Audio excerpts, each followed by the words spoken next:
Today, a special edition of USFL football. From historic Wembley Stadium in London, England, the USFL champion Philadelphia Stars play the Tampa Bay Bandits. And good afternoon, everyone. I'm Jim Simpson. In 1948, this stadium hosted the first post-war Olympic Games. I was here in 1966 when all England went wild, and why not? In their kind of football, we call it soccer, they won the coveted World Cup, defeating West Germany in overtime. But now we've come full cycle from the World Cup to an exhibition of USFL football. And as always with me for these telecasts, Paul McGuire. Paul, season's over. Stars have won the championship. Tampa Bay's out of the playoffs. They don't play again until next year. But here they are in England. Now, how do you get yourself ready for a game like this that really means not too much except you might get hurt? Well, first of all, the players love to come over here because they go to another country and they get a chance to see another part of the world. The big thing for the number one units, starting offense and defense, they know it's going to be an easy day because they're going to play maybe one quarter. So that's not too bad. Where the war begins is when you start playing the second and third team, Jim. These are guys that are going to play maybe someone for the first time to show coaches there's a long time between now and spring. And I've got to believe that they want to show the coaches something that they're going to leave in the memories of the coaching staff. Say, hey, I can play on this football team, and maybe, just maybe, I can play first string. Are you predicting a war at Wembley? I hope so. I'd like to see that. Welcome to Good Seats Still Available, a curious little podcast devoted to exploring what used to be in professional sports. Here's your host, Tim Hanlon. Well, now, isn't this a fine kettle of fish? How are you, everybody? I am back from extended vacation, and it is my pleasure to welcome you to the proceedings. My name is Tim Hanlon, and it is Good Seats Still Available, the curious little podcast that is devoted to what used to be in professional sports. Thank you for sticking with us and coming on by this week, and let's get into the gridiron spirit, shall we, as the NFL preseason is effectively underway. College right around the corner as well. But we're going to take a different sort of perspective on the pro football game this week with our guest Ben Issacs as we go to the UK in Great Britain, England in particular, to be exact. And we are going to talk about the American game through the lens of the British viewer, the British fan. And we've kind of danced around some of the international dalliances of the NFL and pro football generally over the years and its various attempts. And we certainly know now that the American game is very much in play as the NFL looks towards expanding itself beyond the borders of the United States. Into other lands. Certainly Mexico City has been rumored to be a place eventually for a franchise, and certainly London, England as a potential place for such. And we're going to talk about that with Ben, who is the author of the brand new book, which is an excellent read. I highly recommend it, called The American Football Revolution, How Britain Fell in Love with the NFL. And it is a discussion that kind of talks about sort of the history of the game in the UK, in Britain, and a little bit in Europe generally, and where it is today. Obviously, at least a few games now going to London and elsewhere in England, and certainly we have seen numerous exhibitions, and even now, frankly, regular season games, a regular staple. Will that rise to the level of an expansion franchise someday? Perhaps. We talk about that. We also talk about, though, the interesting history of the game as it relates to the origin story, the initial foray in the 1970s of some exhibition games. The clip that you just heard, the 1984 long lost and long forgotten exhibition game in London at the old Wembley Stadium that you just heard. On ESPN, July 21st, 1984, after the week after the conclusion of the second season of the USFL. The then champion Philadelphia Stars playing the Tampa Bay Bandits in front of over 21,000 there at the old Wembley Stadium. The Jet Save Challenge Cup was what they were playing for, and Jim Simpson and Paul McGuire calling all of that action. I'm just going to let you find it on YouTube to find out who won that game, and I will tell you it was a thriller, albeit an exhibition. But that was certainly a palate setter, if you will, for what then became a topic that we've talked about on a couple of different occasions, the London Monarchs and this thing called the World League of American Football, later to be known as NFL Europe and NFL Europa, which was essentially the National Football League's multiple or multi-pronged attempt to bring the pro game, some level of competitive pro game, to Europe and other places around the world, and then more specifically just Europe.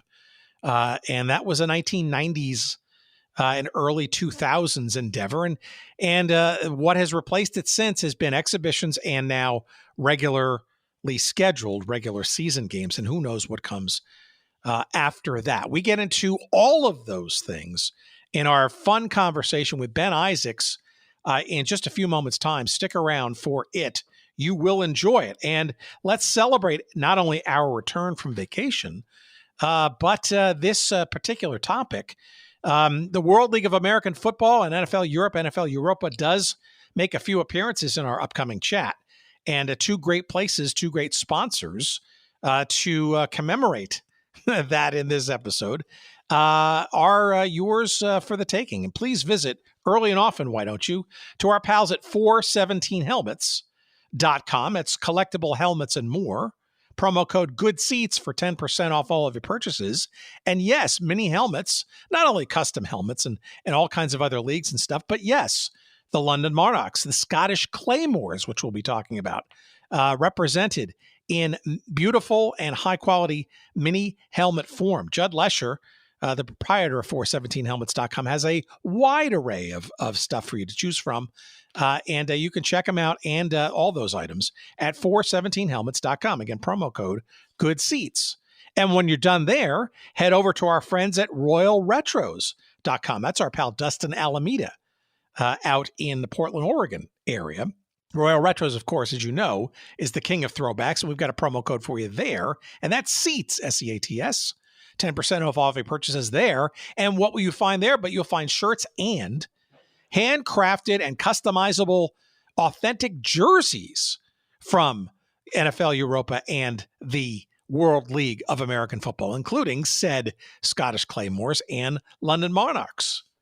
But of course, if you just have a Jones for the Frankfurt Galaxy or the Barcelona Dragons or the Orlando Thunder or the San Antonio Riders or the beloved New York, New Jersey Knights and others, you'll find them there as well. And again, that's royalretros.com.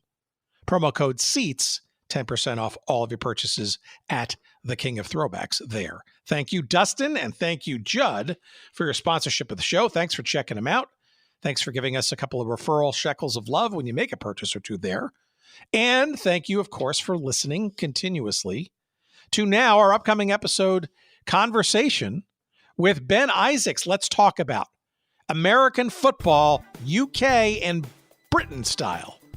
Here's our conversation we had just last week. Please, as always, enjoy.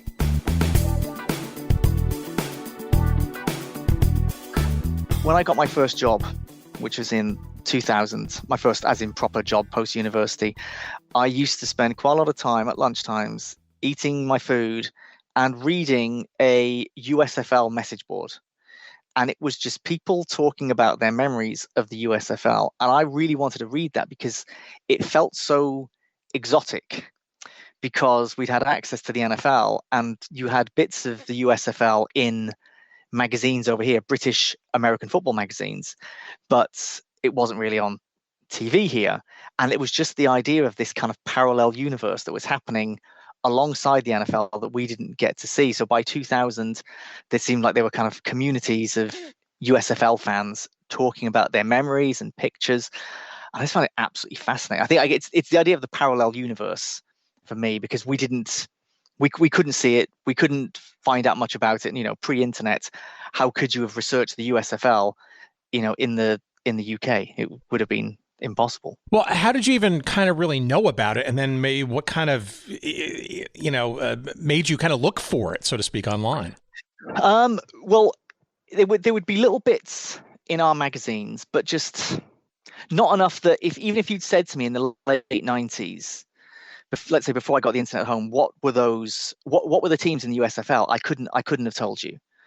And then I'm a huge Chicago Bears fan, and I was writing something for like the UK fan club newsletter about other teams that had been in Chicago. And this was about 98, 99, and just kind of going down a rabbit hole of arena football and USFL and the WFL, the original Chicago Fire, and just finding out there was all this stuff out there that I didn't know about. And I just, being a kind of American football history nerd, it just really appealed to me. I just wanted to even just kind of looking at like old clips, looking at the pictures, looking how the uniforms were different, the idea of like a team in Oakland wearing completely different colors to the Raiders. Just, it seemed strange. It seemed off-brand for the entire city. And just the more I could see about it, the more fascinated I was. I really love the kind of the weird aesthetics of different leagues, and just because the NFL has become so homogenized, seeing those things that have gone in the past and seeing those different teams and different brands, it's just seemed so exotic. Whereas the NFL I'd got so used to, even though it was thousands of miles away, it soon didn't feel exotic to me. It was very much a part of my life, but anything else that was exotic.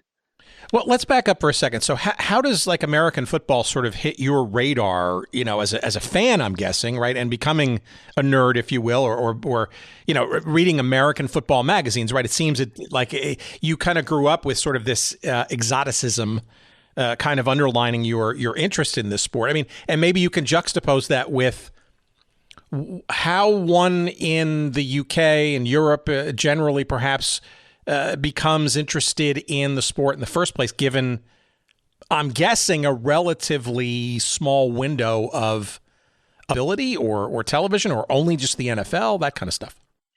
Yeah, it's a very specific moment in time for people of my age who got into the NFL, and it was when a new TV channel launched in the UK, a terrestrial network called Channel 4. So cable was a very, very small thing in the UK until the mid 90s, really. Satellite TV kind of arrived in the late 80s. And really, until 1982, you had 3 TV channels, and they would often stop broadcasting at certain points during the day. And Channel 4 was launched as a weird hybrid between the BBC, which is completely a public service broadcaster. There is no advertising on the BBC in the UK. It is all funded by the public. You pay an annual license fee. If you own a television and you watch live television, you have to pay a license fee, and that money goes to the BBC. And then you have commercial channels such as ITV, which was around at the time, which was completely supported by advertising. And then Channel 4 was both, in that it was advertising, but also it had a public service remit and had some public money. And the idea of it was it should cater to niches that weren't being catered to. And that might mean things in the arts or other areas of the news that weren't being covered. But they were also told they had to cover sport. But sport costs money unless you buy obscure, very, very cheap sport. And as the 80s went on, Channel 4 also started broadcasting sumo wrestling and kabaddi, which is very popular in India and not at all popular in other countries. But in 1982, when they launched, they started showing NFL highlights every Sunday afternoon. And there was one problem, that when Channel 4 launched, it was in the middle of the NFL players' strike. Games were not taking place, but they could just show highlights from the start of the season, because nobody would be able to know. There was no way, unless you had a friend or a relative in America who you were speaking to on the phone, you were not finding out those results. So we used to get, in the 80s, on Sunday afternoons, basically 6 p.m. UK time, which is the time that the early window games kick off in the NFL in America. So wherever you are, that might be 1 p.m. depending on your location. We would get highlights from the previous week. So those would be old games to you guys. You've already, you're familiar and you're watching the following weeks, but we had no other frame of reference. So I first saw some of the NFL in 1984. I was 6 years old. It was starting to become a thing. It was colorful. It looked exciting. It seemed exotic to me. It was very different to how, if you watched, there was not a lot of soccer on TV at that point. In fact, there'd been a dispute between the broadcasters and the Football League. So there were no live games on. And you would watch a game on TV and the field would look like it was just more mud than grass. Not many people were there in comparison with what there is today. There was a lot of violence in the stadiums. You would not generally, as a family, go to watch a soccer match in the UK at that point. It just seemed, it was like British sport was in black and white and the NFL was in color. That's how it felt at that time. So I started watching it. I had no concept of what was going on. It looked exciting and it was spectacular. And I just kind of fell for it. And if I remembered on a Sunday, I would make a point of watching. The first team I ever saw was the Chicago Bears. And I just kind of watched little bits and pieces in 84, 85. And then as an irresponsible child, I stayed up and watched some of Super Bowl 20. And I remember vividly thinking, I could not have picked a better team in the Chicago Bears. They're just going to win every Super Bowl forever.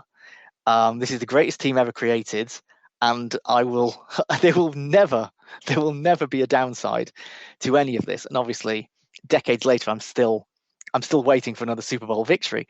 But it had really, many here in the Chicago area where I live certainly do. Justin Fields literally lives, the quarterback now for the Chicago Bears, literally lives a stone's throw from where I live right now, and the hope is everlasting and ever eternal. Oh, please, Lord. Justin Fields, I'm putting a lot of hope in him. Maybe he's listening. Maybe he's a big fan of the podcast and he's listening. But I was one of just many in all sorts of age ranges who became hooked in the 1980s by the NFL. It was an absolute phenomenon here in the UK at that point. Well, I'm sorry, describe that for me for a second. So a lot of what you just described almost makes it seem like there was a need for alternative TV programming, and the NFL, among other things, kind of fit. Can you describe kind of what these things were? I mean, you say highlights. How much live game action were you seeing aside from the Super Bowl, if any? How are you feeding your interest, so to speak? We would have one live game per season, the Super Bowl. So it was a little bit tricky watching the Super Bowl because you're used to seeing everything so condensed. And a lot of people in the UK, their feeling was, why is this game stopping so much? Why are there so many ad breaks? Because we were not getting that with the highlights. So that was tough. There sprung up a whole cottage industry at this point. In the 1980s, we had 3 monthly American football magazines, kind of glossy magazines produced here in the UK, written by a combination of UK writers and American writers. One was called Gridiron, one was called Touchdown, one was called Quarterback, which had an official NFL license.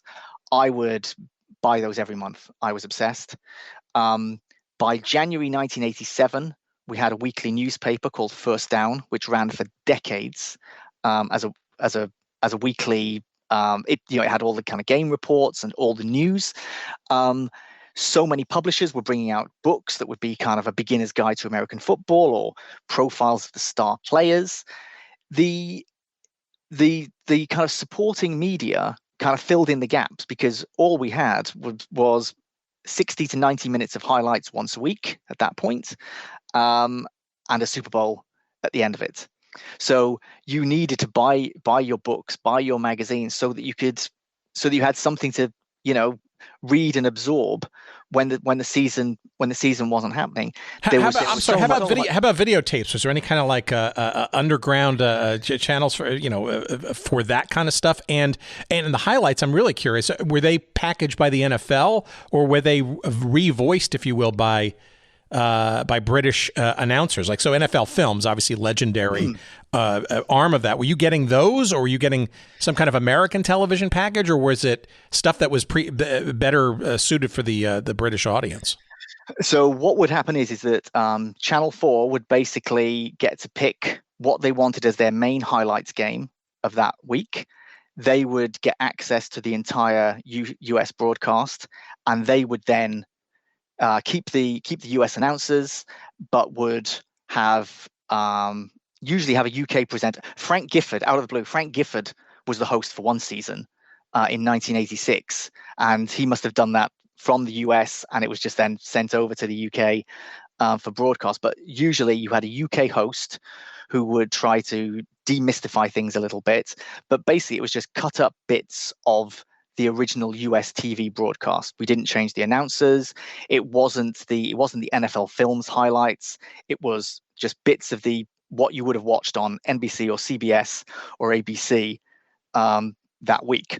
In terms of videotapes, I know there was a grey market in the 1990s that I don't believe was popular in the 1980s, but there was a tiny bit of it around. It was very niche, where people in the US would illegally be distributing full games to the UK. Now, the problem is that at that point, your VHS tapes recorded on your TVs wouldn't have worked on our VCRs on our TVs. So it wasn't a straightforward process. Someone would have to convert those and duplicate them. That was a very, very small part of it. We did used to get from Vestron Video, we would get NFL Films videos from the kind of mid 80s onwards. I had a few of those. They were kind of, I imagine these were kind of classic ones that people in the US had as well. There was one, the NFL's greatest quarterbacks. There was one about the greatest running backs that was called the NFL's greatest runners. There was one called Crunch Time that was pro football's hardest hitters. And I had the official film of the 85 Chicago Bears. These were all official NFL Films releases that you could buy, and that they used to come with posters. My bedroom wall was just covered with posters. Any NFL player, they would be up on my wall. And in terms of the merchandise, we would be able to get, there was a lot of merchandise that was official from the NFL that was clearly created specifically for the UK market. It wasn't stuff that was on sale in the US. In my book, there's a chapter where I'm talking to a man called Dan Turl, and Dan Turl knows just everything about the merchandise. It's basically been his passion to kind of collect the media and merchandise of the early days of Channel 4 broadcasting the NFL. And I can tell you, Tim, the quality of the merchandise was terrible. Like, everything would just fall apart, but everybody wanted it. It was not high specification, but if it had the right logos on and had the teams, people were just lapping it up. But you only had 10 or 12 teams that the NFL actually promoted over here. So if somehow you decided you were a fan of, let's say, the Green Bay Packers, you couldn't buy any merchandise in the UK. None of it was for sale. If you like the Chicago Bears, the New York Giants, and some other teams, then you were fine. You could go into supermarkets, you could go into department stores, and you would find racks of this stuff, especially for kids. Even though adults were very much watching it, it seemed that a lot of the merchandise was for kids. And then it seemed that every supermarket and shop and every retailer wanted to jump on this bandwagon. So they would produce things that were American football themed, and usually you could tell that this was put together by someone who had perhaps watched 20 minutes of it on TV and thought, yeah, I can draw that. Had no real concept of how it all worked. But you would walk into somebody's bedroom like mine in the 1980s, and it would just be covered with official NFL things and things that were just meant to be generic American football lampshades or cushions or bedspreads, that sort of thing, you could get so much, and it really felt like a golden age, because it all felt so new, it felt so exciting.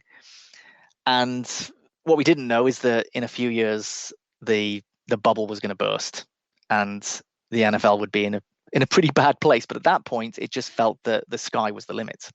Well, there are a couple of things here. So in your book, you do talk about how the 80s were kind of essentially kind of a, if you will, an underground boom time for the NFL. And then you sort of mention the 90s, which I want to kind of get into, because that's actually when actual real American football, quote unquote, starts to kind of hit the scene. But from a fashion perspective and from a merchandise perspective, it almost mimics, I think, growing up as a kid here in the States. The NFL merchandise stuff, right, was really kind of a yearly catalog kind of thing. Maybe you'd see some posters and stuff in Sports Illustrated here, Sears, Roebuck, a big, former large department store here in the United States, would have, tons of NFL kids merchandise in their catalog and stuff. But the NFL catalog was its own sort of exotic thing. It was sort of like you mailed away to some Minnetonka, Minnesota, I think it is, or was. And you'd get sort of like this 32-page thing, and that was kind of it. You didn't sort of see a whole lot of stuff. So I think maybe this also somewhat mimics maybe the merchandising realization of the NFL and pro sports generally. But describe to me, though, in the 80s, before we sort of get into the 90s, what was actually being doled out in reality on the ground there? Because there were a couple of exhibitions, I do believe, like this sort of cockamamie preseason thing called the World Bowl and that kind of stuff. How much? Yeah, it was called the American Bowl. Bowl.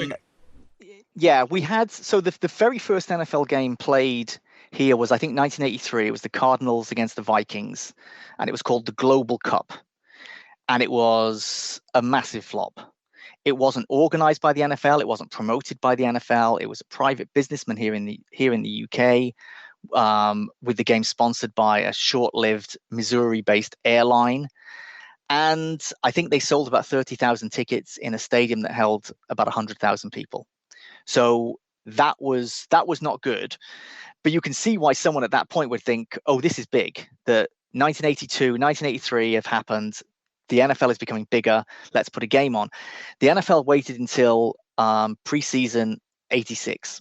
And they brought over the Bears and the Dallas Cowboys, and that sold out quickly.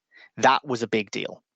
And you had a few years of those games being a big deal, that this is an NFL game. We know it's preseason, but we're going to go.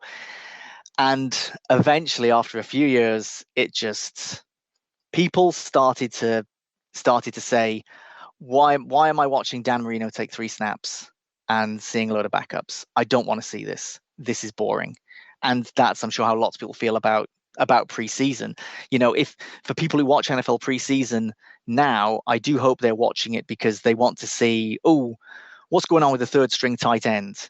Can he catch on? Is there a quarterback battle developing for the backup position? If you're watching it for those reasons, fine. But if you're watching it because you want to see the stars, and this is how the game would be promoted here, you'd see, here's Joe Montana and Dan Marino and John Elway, and then you'd get to the game and you'd see them play 5 minutes. That's when things started to go downhill for the American Bowl. I should also say, for people who don't know, because it is not very well known, even the USFL played an exhibition game in the UK. They played a game at Wembley that, if the Vikings Cardinals game was a flop, this was an even bigger flop. When was this? We've had a number of USFL conversations. I don't think anybody even brought that up. It was, I believe, after the very first USFL championship game, and they played a postseason exhibition, which is a very strange concept of a postseason exhibition. And that was something that I had no concept of that ever happening. But it was Tampa Bay Bandits against the Philadelphia Stars, and from people I've spoken to who were at that game, it was a very good game, but it had next to no publicity over here. And I have wondered since that if they could have been playing because at that point, the USFL seasons would kick off not long after the Super Bowl, because obviously they were still playing that spring schedule. And with the UK so hungry for the sport, that what if they had played a week one game here in the UK? I think the USFL could have found a foothold, surprisingly, in the UK, because the fuss around the Super Bowl here was so big. And then, of course, you've got so long without any of it on TV. And maybe if there had been a deal done that the USFL had been shown and they would play a game at Wembley to start the season, you could have had a very different USFL. You could have had something where maybe they were the first World League. Maybe they decide, let's find some investors in Europe and put together a European division. It's a strange kind of what if of history, but it's an obscure part of USFL history, because I don't see a lot of coverage about it. You can find the full game on YouTube, and you can see how empty the stands are. Fascinating. It's a really interesting sort of concept and stuff. And I'm also kind of trying to, now obviously you have to look at it through your lens of being a kid in the 80s, right? But in the early 90s, I think the concept is like, it's in retrospect, it just seems so almost borderline comical that the money machine that is the NFL today, right, would not have discovered or thought through or tried to engineer some scenarios where there could be more than just highlights and an occasional, exhibition game. I mean, the cynicism is not lost on American soccer fans, for example, right? I mean, there's a reason why I don't pay, $150 to go see half of the Premier League teams do their little summer exhibition tours here, because it's the very same concept, right? I mean, you see some of the great stars and stuff, but they got all swapped out and stuff. It feels very less than I'd rather go to Wembley or go to a game in England and see the two games there and pay the cost of travel to see a real game versus the watered down version here in the States. But you can't be faulted for holding your nose at the less than product, I guess, so that you were being doled out. Yeah, and what you've said is absolutely correct. The whole Premier League summer series, I think they like to call it, where they just drag Premier League teams around large US soccer stadiums to either play each other or play a US team, and it's the exact same thing. It's the exact same thing. You've got a market that is hungry for the sport, hungry to see the stars, and they're gouged to see those stars make kind of a half-hearted effort, because they're still just trying to get fit for the season, obviously. So it is exactly the same for those US soccer fans who are frustrated by that. That was us. All right, so explain to me then generally the 80s and going into the 90s, and in particular, I'm trying to get a sense of how the highlights evolved into, I guess, more regular programming. And then I really want to get into, as you can imagine, this thing called the World League, originally the World League of American Football, which was the NFL's hat tip, if you will, to something growing in interest, not only in England, but in certain parts of Europe and across the globe as well. So in the 80s, we got to a point in 1987 where this felt like a huge deal to me. We would get highlights twice a week, and this felt fantastic because you would get highlights on a Tuesday evening, and the very first Tuesday evening highlights were the Monday night football game that kicked off, the first Monday night football game of the 87 season, the Bears hosting the Giants, and we saw highlights the following day. We'd never had anything like that. All of a sudden, everything felt that much more immediate. We knew that Tuesday we were going to get the biggest and best game a couple of days after it had happened, which that felt like such a big deal. But you'd have your Sunday game, you'd have your Tuesday game, and eventually there was a little magazine package that would be on a Saturday afternoon that would have highlights of other games. It would kind of teach you more about the culture of the sport. There would be kind of profiles of different cities in America, and it was kind of a way in of trying to sort of, it felt like a kind of very much a youth program of, okay, you might have a shorter attention span. We're going to show you some exciting things. It's not going to be half an hour on one game. It's just going to be lots of quick hits. And that's basically what we had until the mid-90s, when Sky Sports, the satellite broadcaster, came on. Then would get at least one live game every Sunday. And that was massively significant. And Sky Sports have been a very valuable partner for the NFL. They've been a partner with them now for more than 25 years, showing live games every week. And Channel 4 started to fade away at that point, because you would see a live game and you would see the NFL Films highlights midweek. You would get that highlights package as well. So combined with First Down and Sky Sports, Channel 4 started to fade in the mid-90s, and that really felt like the end of an era. And the sport was struggling in the country at that point, and NFL Europe / the World League was a part of that.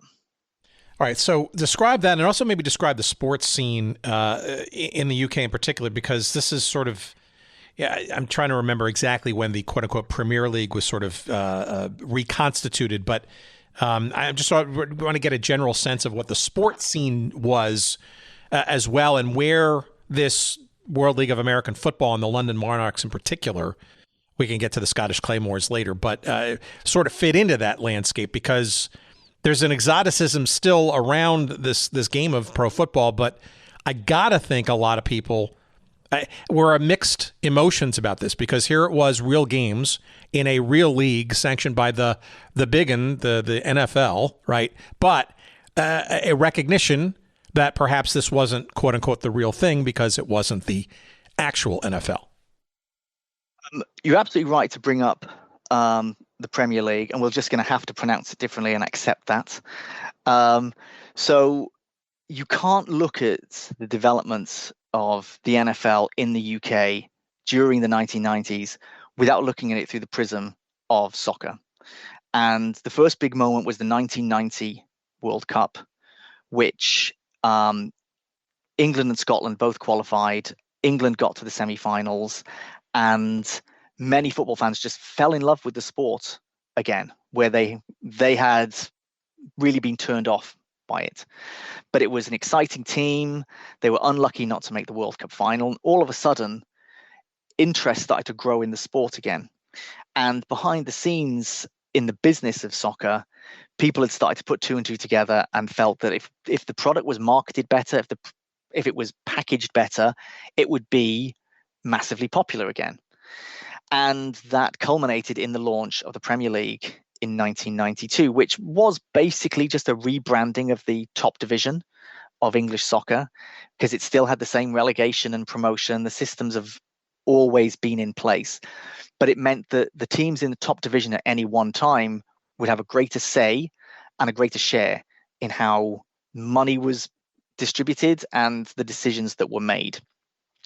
And almost overnight, again, partly through to Sky Sports coverage of the Premier League, perception of the sport changed massively.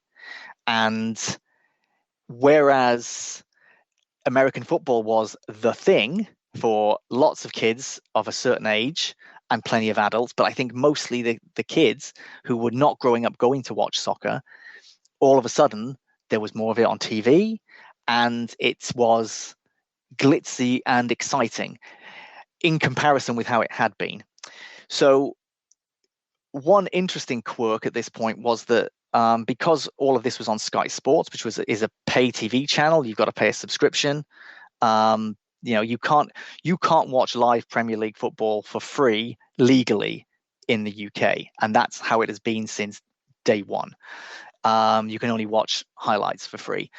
So Channel 4, again, looking for those more niche things, decided to buy the rights to the Italian Football League, which at that point was the Premier League of its day. It was the most glamorous, it was the richest, it attracted the best players, and that became a massive part of Saturday afternoons for lots of people across the UK. They might watch the Italian match, and then they would watch the English match of the week. But what that meant was that Whereas the NFL used to be Channel 4's thing, and the NFL used to be cool, the NFL wasn't cool anymore. Italian football was cool, and NBA basketball was cool. Not because you could easily watch NBA basketball in the UK.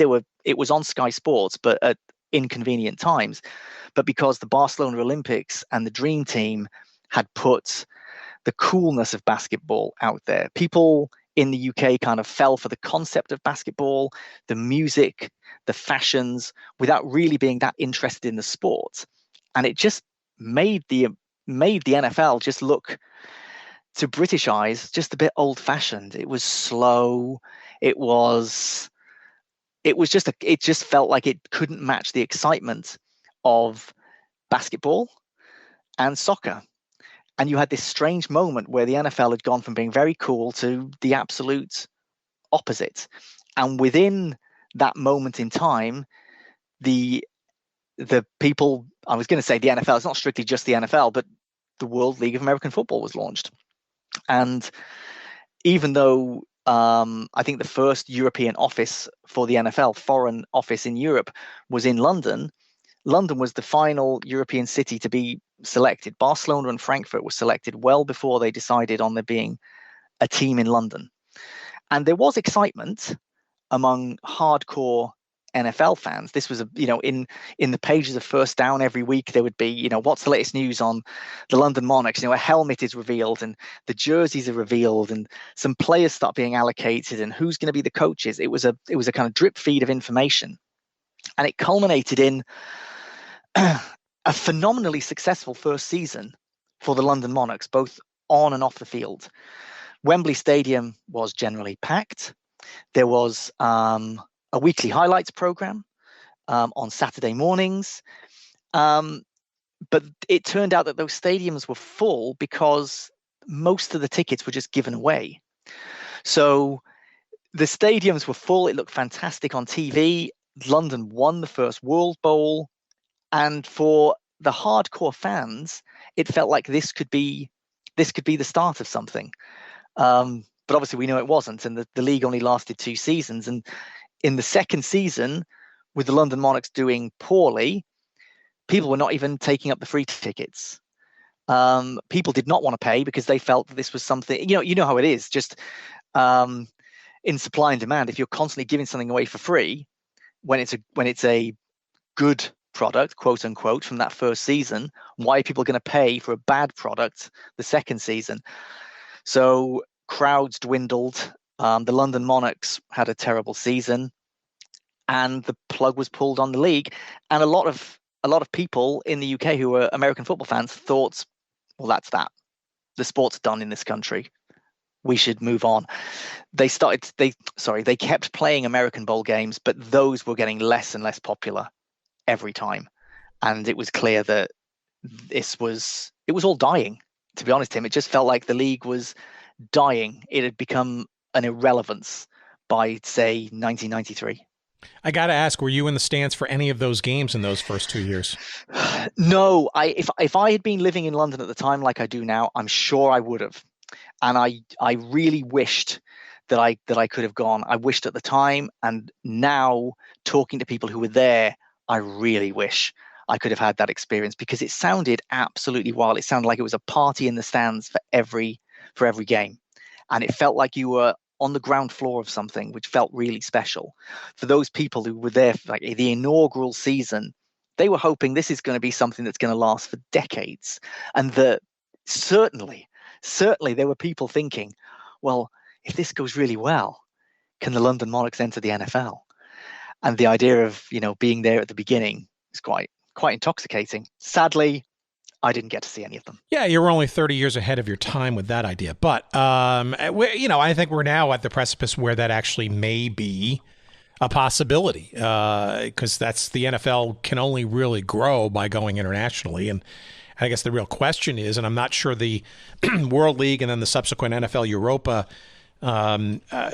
really answered the question, but logistically, how does that work, or how could that work? Because the travel is just, it's insane within the United States, let alone trying to then add, cross ocean travel and all that kind of stuff, right? Yeah, I mean, when teams come over here to play regular season games, there's always a debate. Some will come over at the last minute and will try to stay on US time. Some will come over a week ahead and acclimatize or attempt to acclimatize straight away. And there's no perfect solution, even when you're coming for a week. I would imagine if it did ever happen, you'd have to have it where there were kind of extended road trips. So a team from London would have to kind of play 4 road games in a row so they could just base themselves there. Logistically, it doesn't make sense. Financially, it makes a lot of sense for the NFL. But you're absolutely right. It's not like the World League presented us with any answers to that. If anything, it just presented more questions.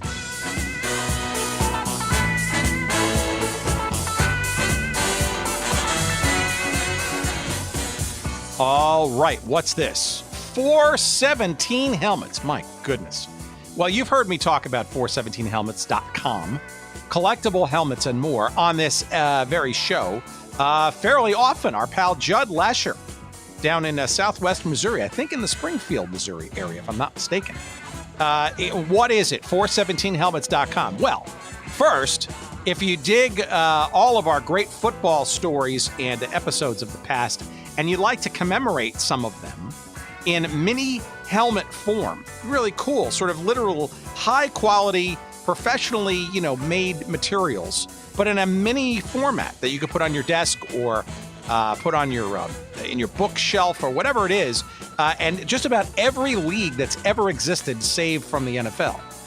We're talking XFL, old versions of the WFL. Remember the World Football League? How about various teams, both current and past, in the Canadian Football League, but also NCAA teams of yore and NAIA college football teams of yore, all of them and many, many, many more available for you at 417helmets.com. But that's not it. That's not it, friends. There's plenty more to be had. How about mini baseball helmets? Yeah, a whole bunch in the Negro Leagues, and yes, officially licensed by the Negro League Hall of Fame. You can get a bunch, and they're making more all the time. And by the way, custom helmets can be made too, both of the baseball and the football variety. You got your business, maybe a promotional thing you want to do for your company, perhaps your organization, you want to raise some funds, all that kind of stuff. Great custom approaches to both mini football and mini baseball helmets can be made at your command for you to enjoy and to sell or resell or give away. All of that and more. That's the more part at 417helmets.com. It's collectible helmets and more. And we've got a promo code for you, too, for whatever you purchase. All of them, all of your purchases, 10% off all of those when you use the promo code GOODSEATS. Again, promo code GOODSEATS for 10% off all of your purchases at 417helmets.com. Thanks, Judd, and thank you all for listening and trying them out. And now back to our conversation.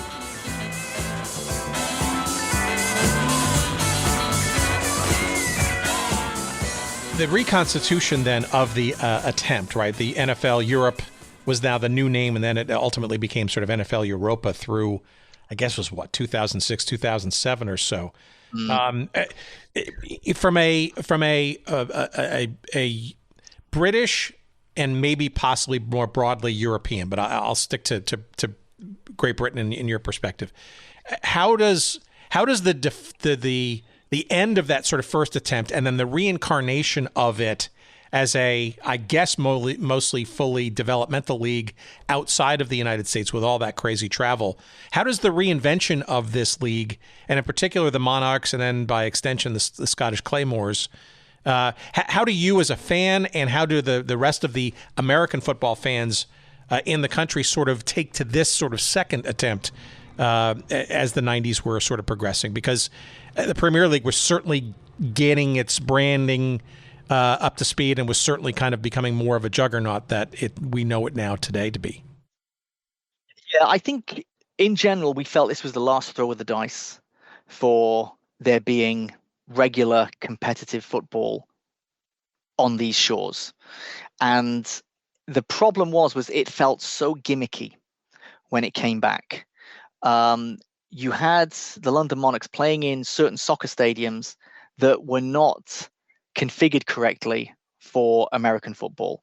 They would have to make concessions over the fact, okay, it's the wrong width, or okay, this end zone is going to have to be shorter. That felt farcical. The uniforms in the first couple of seasons were ridiculous. You could barely see the numbers. It was clearly Reebok were trying to do something very different. Personally, I don't think it worked. But what the league did have at that point was really good TV coverage in the UK, because Sky Sports were on board. So every Monarchs game and every Claymores game was live on TV, which maybe was a good thing, because I could watch any game that I wanted. But did people think, oh, well, I don't need to go to the games because I can watch it live? I don't know. But what we do know is that the crowds for the London Monarchs games were not good, and the team was never good again. Fan attendance was really up and down. It never came close to the heights of the inaugural season. And as the years went on, they just moved from stadium to stadium. Each time they moved, it would just be an even worse situation, an even lower grade stadium.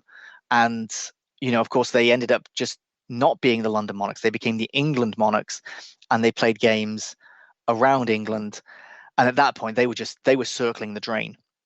But initially, there was optimism. And I think you've got to give, at the very least, the sort of people who were hardcore fans of the NFL in the mid-90s, you've got to give them credit. They knew exactly what they were buying into. They knew it would be a development league, and they knew the upside of that, the idea of, okay, well, I might see the stars of tomorrow, and I get to see people who are really busting a gut to try and catch on with an NFL team. They're really going to go for it. So people did want to take to it, but the Monarchs were they never really found an audience their second time around. The problem with London is that if you want to do something in London, you can find it. London has absolutely everything. So if you are telling people that, okay, this is a developmental league and it's playing in a Premier League soccer stadium, everything about it feels second rate, right? It's second rate to the NFL. It's second rate to the Premier League, where, that's what the sport that should be in that stadium. They would have soccer players as kickers.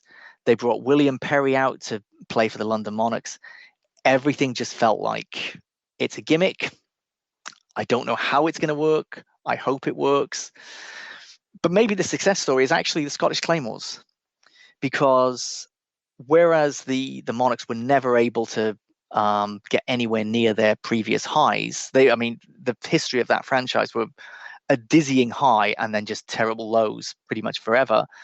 The Scottish Claymores would kind of be up and down, but they developed a loyal hardcore of fans. The crowds were never that big, but fans in Scotland were thrilled to get a team. It was never on the cards, and people I've spoken to, they still can't understand why a team was put in Scotland compared with some other places, but they were not going to argue. And the spirit of the Claymores still kind of lives on. Whereas when people think about the Monarchs in the UK, they just think of that one season. They think of the one good season. They think of packed nights at Wembley and Stan Gelbaugh throwing touchdowns and winning a World Bowl. But the Claymores fans think of sustained popularity and becoming a real part of the Scottish sports fabric, because they were something like the fourth best supported team in all of Scottish sports. You've got to remember, Scotland is a reasonably small country, and London is one of the biggest cities in the world. So for the Monarchs to get any attention in London was pretty much impossible at this point. You had too much else going on.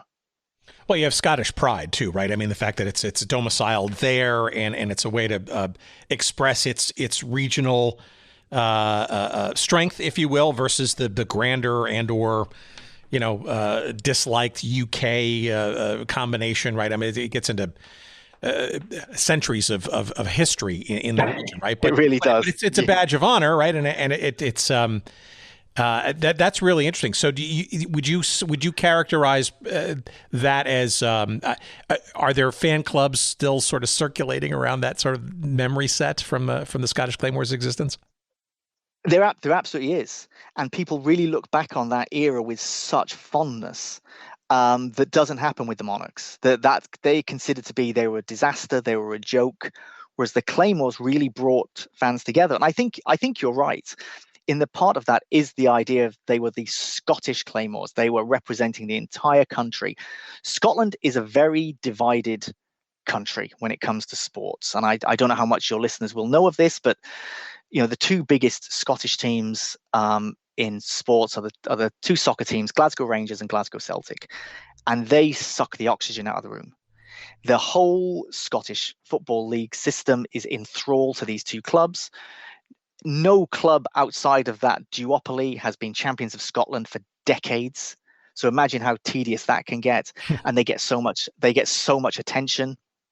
That having something that wasn't Celtic and Rangers and their divisions between the fact that Rangers is a Protestant club, a unionist club, happy to be British, and Celtic a Catholic club, a Republican club who will generally identify with Irish republicanism. It's complicated. Scottish sports can be messy because of the dominance of those two teams. The Scottish Claymores had none of that. And they played games in Edinburgh, they played games in Glasgow, and it was just, we're NFL fans. That's it. We love the sport. We're going to support the Claymores. They're our team. They represent us in some way. The media did get behind them. Obviously, you had lots of fans turning up in kilts and all this, but there is still a lot of affection about the Claymores. There are some fans who, when the Claymores closed, they were so disappointed by it that it put them off the sport, and they've not gone back to the NFL. I think they're in a minority. I think most Claymores fans look back on that as a golden time, that Scotland was lucky to have a franchise, lucky to have a team that won a World Bowl, got to another one that they lost. There was a lot of camaraderie between not just fans of the same team, but fans from other European teams. So I think one of the things that really brought people together in the early days of the NFL in the UK was that a lot of people would make fun of the NFL. Like, oh, it's rugby with pads. Oh, it's just big blokes hitting each other. It's boring. They keep stopping. Whatever. All these criticisms. So if you were a fan of the Chicago Bears, you would have more in common with a Green Bay Packers fan, who you might kind of hate during the course of the season. You've got more in common with them than the people criticizing the sport. So people did band together, and the Scottish Claymores fans really came together and enjoyed their big road trips to other NFL Europe teams. And obviously it was kind of dominated by German teams, both in terms of the number of teams in the league and the number of World Bowls won. But it was a big family. People would love to go to these road games, experience a new city, and heard from so many people where they just made lifelong friends in, say, Frankfurt or Amsterdam or Barcelona, because they shared a love of this sport and they shared a love of that league. And everyone who would go to watch that league always knew that at the end of the season, they'd be keeping their fingers crossed that they were going to get another year. They always knew it was always on the bubble, because it was never hugely successful, but never a total disaster.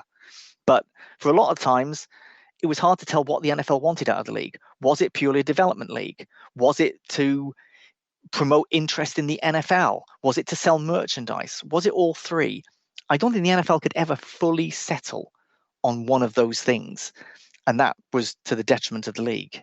Well, all right. So that's a very good segue into sort of the last sort of realm here of our conversation. So in getting into the 2000s, I'm really curious, and you sort of hinted at some of it, but can you sort of explain for the audience what the pure NFL television coverage and offerings were, in addition to whatever was existing on the Europa side of things? Because I'm really curious to get a sense of fans understanding, and I got to think that because both products were available on television, they knew the difference between the real deal and the local but not so real deal on television. I mean, you could certainly tell the difference, but the people who loved the sport, they went with it. because I don't think the product was bad as such. It wasn't as good as college football. I mean, a lot of these players would have been stars in college football, but in college football, those teams are together for so much longer. The games are more cohesive. It's a much better visual product. NFL fans, they just want to see more of the sport. So I think hardcore NFL fans were more than happy to watch the NFL Europe, even though it was a lesser product. It was still football to them. And you had a point before the league closed where you would have, say, 3 live games on each week on Sky Sports in NFL Europe. And then when the NFL season would start, you would have live games on Sky Sports, but also live games on terrestrial networks, on free television. And at that point, as NFL Europe was starting to collapse under its own collective failures, and the fact that it became so German that people outside Germany started to lose interest, that it was basically a German-based league at that point, that you had the situation where the NFL clearly already had in mind they wanted to launch the international series. So at that point, there was so much football on our screens, both terrestrial and satellite, across those both leagues. It was another golden time. If you wanted to be able to watch football almost year round, then you could. But that then, I think, kind of led the NFL to kind of, I don't know, rethink and maybe reattack the European marketplace, and in London in particular, with real games, right? No more exhibitions, but the idea of a regular season game really kind of got off the ground in the mid-2000s, to the point now where it's, pretty fairly well integrated into the NFL schedule now. We've got, more than a few games happening in London and or England proper. Yeah, and I'm lucky. I don't know how many people can say this. I've been to every single game in London. I think there's been 33. I'm surprised you're not a Jacksonville Jaguars fan then. Oh, I think when you've watched the Jacksonville Jaguars enough times, you are definitely not a fan of theirs. It just seems like you're always the one sent out to London to go play. Yeah, they have. So it's interesting because international series games in London are handled a little bit like the Super Bowl, in that the NFL events team who handle the Super Bowl also put on those games. And for the first time, there was a game last year where the NFL didn't run the show. And it was a Jacksonville Jaguars home game, and they've had lots of quote unquote home games in London, but for the first time they ran the show, and they could do it however they wanted. And to the general public, you wouldn't kind of see that difference, but just behind the scenes it was done differently. And I think we'll see the Jaguars do that once a season.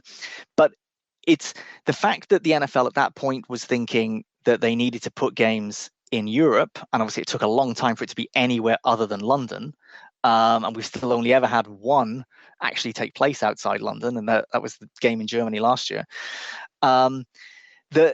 The idea of the NFL wanting a development league, it then started to kind of fall a bit flat, because if the point of the league was for development, then why not carry it on? And it was then that I started to feel that this was a promotional tool, and because the product wasn't up to par, that the NFL thought, we need to pull the plug, because maybe this is giving the sort of person who just turns on the TV and isn't an NFL fan already, and they see it, they might think this sport isn't very good because they're seeing a low quality version of it. If you're a huge NFL fan, you might want to watch any kinds. In the same way, in college football, there's that group called the Sickos Committee, where they just want to watch the worst college games just to be able to see everything. I think a lot of NFL fans in the UK were like that. We will watch any of it. But if you were just browsing through the channels and perhaps you see a 1-5 Amsterdam Admirals against a 2-4 Scottish Claymores, and you watch some of that, you might think, I'm not interested in this.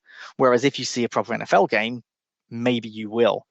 So the death of the league coincided with the start of the NFL International Series, which has put us in a position now where an NFL franchise is feasible. I know for a fact it's been talked about a lot in the NFL headquarters. And despite the focus on Germany for NFL Europe, in part because of all the US military bases in Germany. The Germans are probably bigger into the NFL than the British are, which might seem strange when you think of all the games that have been held here in London. But the NFL wanted simplicity. It was a very hard sell for them to convince NFL owners, NFL team owners, to play games in London. And at the very least, they could say to them, look, there's no language barrier. And flying to London is straightforward, and it's a world-class city. And everything they've done, like they have a base hotel in Marylebone in London, where that's where NFL executives will be based, because there's a train you can get direct from Marylebone straight to Wembley Stadium. Everything is to try and keep things as simple as possible, because there were so many naysayers within the NFL who just felt, we don't need to expand to Europe. We're fine. There's plenty of money to be made here in the States. NFL Europe was a failure, but there was enough vision in the NFL to know that, if anything, I would say the NFL could become less popular in the US as concussions get worse and all those sorts of things. I don't know how much growth the NFL's got in the US, obviously, but has massive potential in Europe.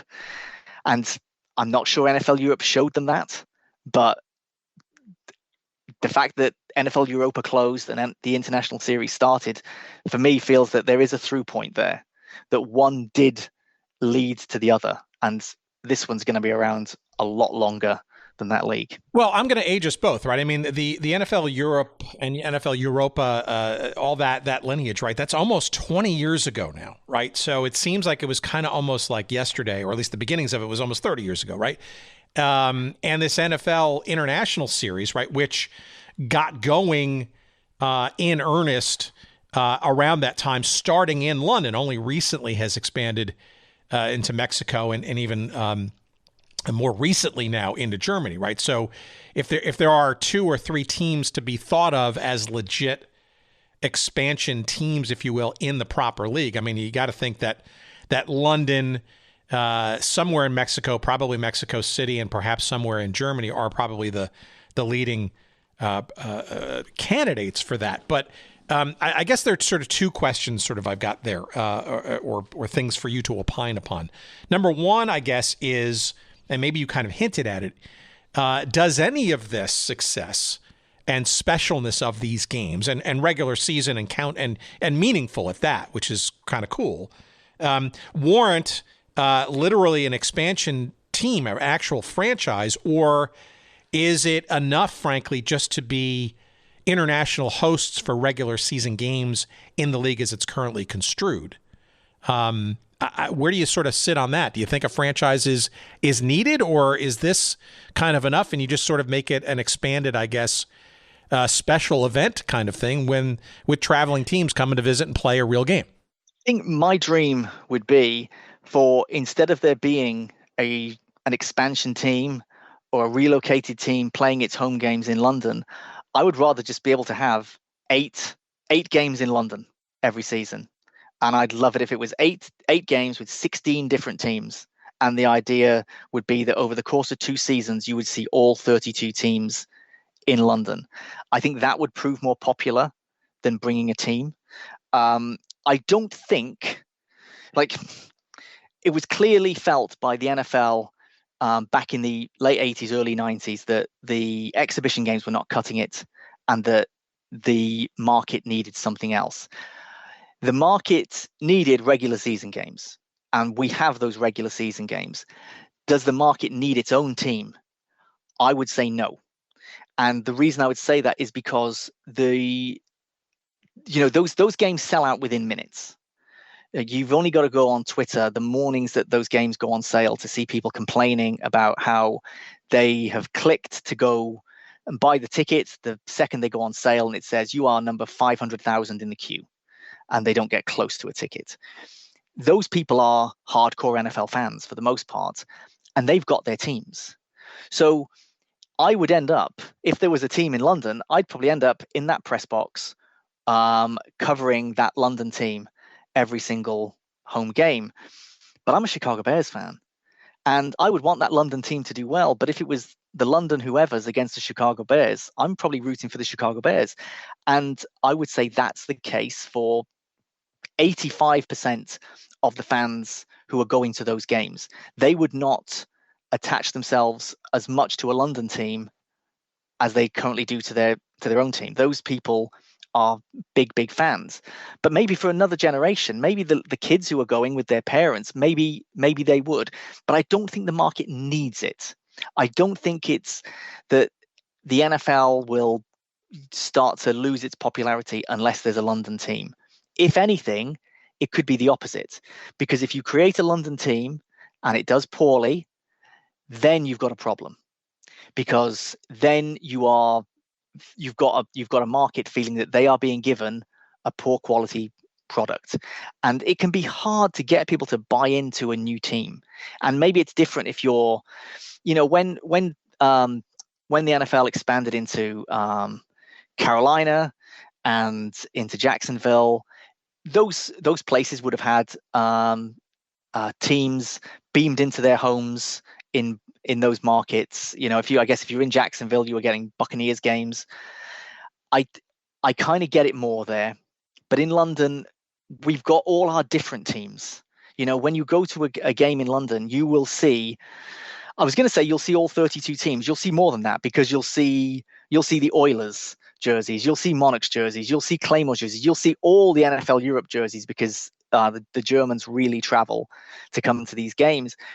We've all got our own teams, and I don't think it's needed. Whether it happens, I don't know, but I don't think it's needed.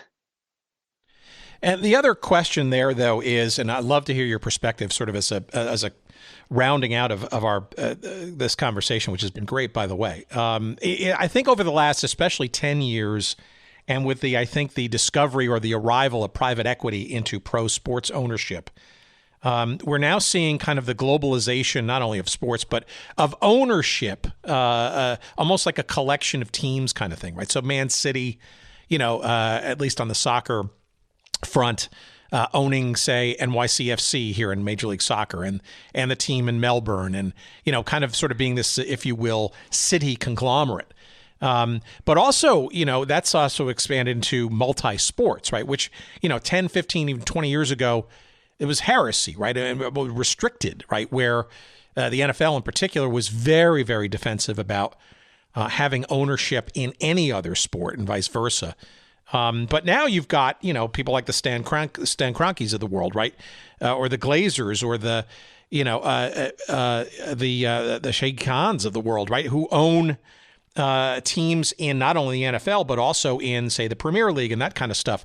I guess the question in there is it kind of inevitable, perhaps, given this cross-ownership and this fast-moving and fast privatized investment strategy, it seems, of owning multiple teams in multiple countries, that the NFL and pro football would become more rooted and more constant beyond just a handful of regular season circus games, shall we say, and deepen ties somehow because of all of that.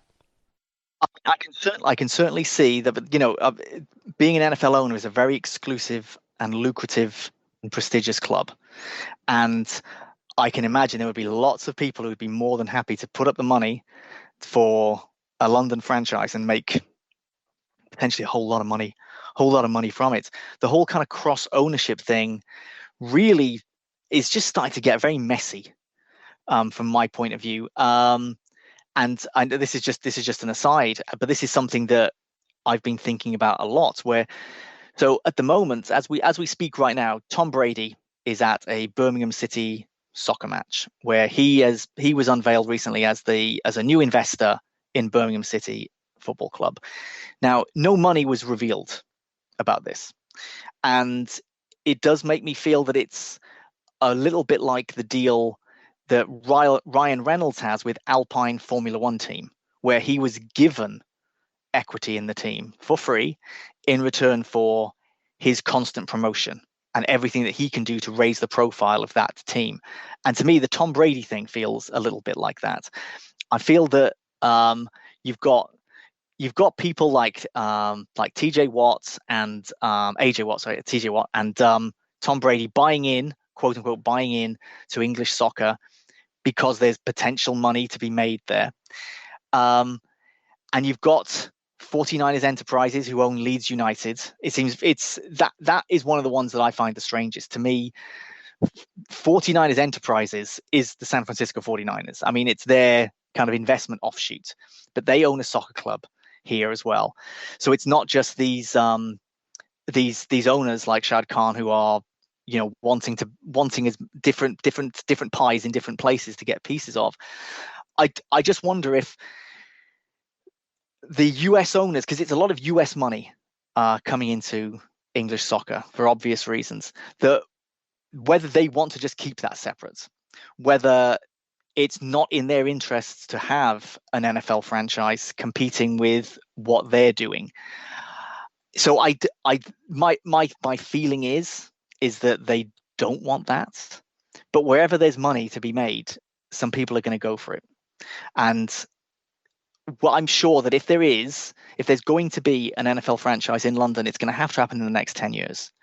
The time is coming now where they're going to have to make a decision. And I think it's a risky decision. And it's probably one that will, you know, we've had 40 years of NFL coverage here in the UK now, but that might be the one decision that defines the sport in this country more than any other. Yeah, I mean, look, money in sports is an intriguing history. This moment in time to me feels very bubbly, especially with private equity money in particular. And we know how private equity does its bidding. And the valuations have only gone up and relatively astronomically as an asset class. I'm not sure that this it's a hockey stick growth sign upward forever. And I'm also, frankly, worried for what it's worth from a competition perspective, right? Gambling in the United States, which is now legal, on a state by state level and is just kind of taking over and stuff. What could go wrong there? I mean, that's something that the U.S. had largely kind of walled off against over time, but and I know now, in say in the UK, for example, or in the Premier League, they're pulling back on branding, of those sports books and stuff, and from the stadiums and stuff. So there's a bit of an overhang. But I worry about sort of from a competition perspective, right? When you've got multiple minority ownerships, if you will, of teams, sometimes in different leagues and that kind of stuff, and the bigger that gets, I think the more complicated life gets when there's cross European competition, or it's a same owner versus same owner, if you will, in and the purity, I guess. And I don't want to sort of lament, but I worry about the integrity of the games, plural, as that ownership becomes more intertwined and or global, shall we say, and multi-bordered. No, you're absolutely right, because it's not like somebody owning an NFL franchise, an NHL franchise, a Major League Baseball franchise, and an NBA franchise. They don't need to worry about those teams ever coming up against each other. But you have brands like Red Bull who started buying up teams through Europe, renaming them. Of course, you had it in MLS.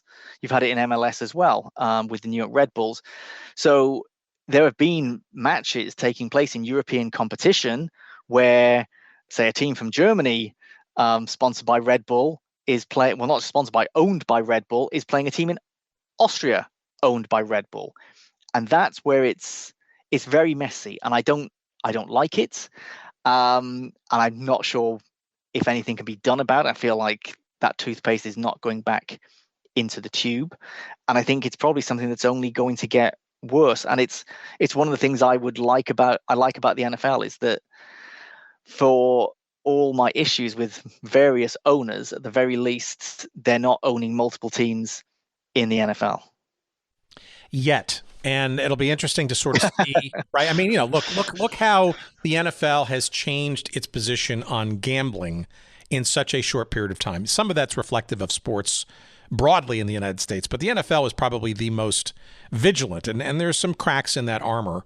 But, you said it before, money, right? And money and growth, right? There is limited growth, if any, in the United States, right? It has to be in And, you know, compromises might be made. The Saudis with putting money in all kinds of different things. So, you know, here's my last question for you, though. Are you still a fan? And how do you stay a fan given some of those unavoidable issues that are at least looming in the background? I am very much still a fan.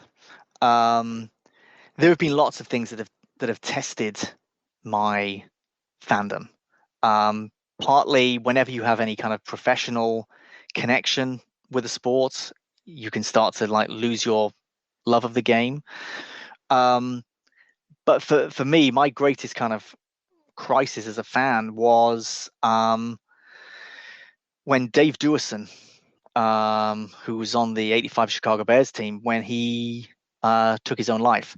And it was for me, it was the fact that concussions more than likely created that situation. And that when I was there as a kid, rewatching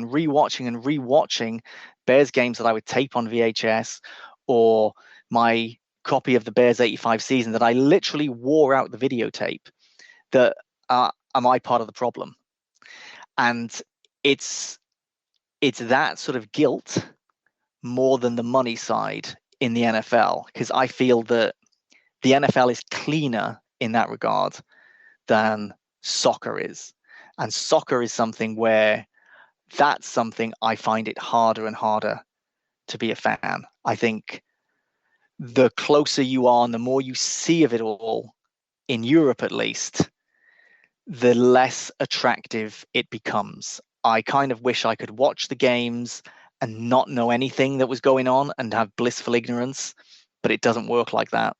And everything that goes on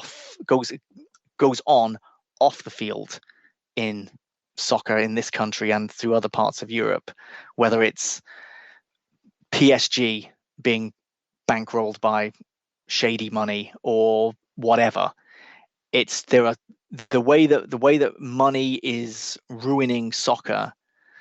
That's something where I find it hard to be a fan. With the NFL, I'm not so bothered. Interesting dichotomy there. All right, time to promote. Book, socials, any other stuff, how people can find out more about you and it. Lay it on me. So you can find me on Twitter at Tweets from Ben. I'm still calling it Twitter, and I'm certainly not going to change my handle, Tweets from Ben. The book is called The American Football Revolution, How Britain Fell in Love with the NFL. If you're listening in the US, you can get that on Kindle in a couple of weeks. The hardcover release will be out in December, so just in time for Christmas. You can pre-order it on Amazon. I'm not sure where else, but definitely Amazon. If you're listening in the UK, because I've promoted this, then you can get it on Amazon UK and lots of other booksellers, and the hardcover is out in August. It was such an exciting thing to do. Nobody has written a book about NFL fandom in the UK, and it's a chronological history of fandom in the UK. But what I decided to do was each chapter focused on a different person's story and what that told us about the greater story and how it all comes together. And it's a passion project of mine. I love talking about the history of the NFL, and I've spent a lot of time writing and broadcasting about the NFL. But this is the thing that I'm most excited about. And Tim, I must thank you so much for having me on. This is the sort of conversation that I absolutely love to have, both on and offline. So thank you.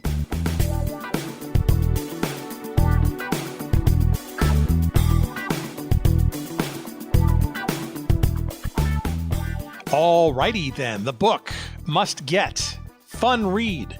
The American Football Revolution, How Britain Fell in Love with the NFL. From our guest this week, Ben Issacs. It is published by our pals at Pitch Publishing. It is available for pre-order right this very moment on Amazon or through our website at goodseatsstillavailable.com. Just search up this episode number 314 with Ben Issacs, and you will find a convenient link to that Amazon pre-order page for hardcover or Kindle version. We'll also throw up there a link to the UK version of Amazon, where you can get more quickly, as in now, the book from UK mailing source. So if you want the book immediately, you just click on the UK Amazon link. If you can handle waiting a little bit and getting it through the US version of the website at Amazon, you will find a convenient link for that too. Either way, get the book. You will enjoy it. If you consider yourself a football fan and you're even more curious about the interesting history of the American football game in Britain. And Ben can also be followed on social media, on Twitter /X, whatever they're calling it this week. His handle there is @tweetsfromben. @tweetsfromben. It's all one word. Follow us on social media, I dare you. We are also on the X/Twitter platform @GoodSeatsStill. You'll find us also on Instagram @GoodSeatsStillAvailable. You will also find us on Threads @GoodSeatsStill. And you will find us on Facebook as well, additionally to @GoodSeatsStillAvailable. If you want to follow us there. You can also, again, visit early and often our website at goodseatsstillavailable.com. All of our episodes are posted there. You can stream them there and stuff. Of course, the best way to get the show is to just simply subscribe or follow us wherever you get podcasts. We are just about everywhere you can find podcasts, and however you choose to consume them, you can get them. If you cannot find them where you podcast, please let us know. Our email address for that and other things is hello@goodseatsstillavailable.com. Pretty simple. And our thanks to our great friend Jerry Payne Audio Excellence. A tip of the the baseball /football /whatever cap in your general direction. Thank you for your kind and hearty work this week, and thank you for sticking around as we took a few weeks off, and we've got a whole bunch of things coming your way as the fall progresses. We hope you're safe and sound and enjoying the last days of summer, and we will see you, God bless, until next week. Thanks for listening, and take care until then. Bye.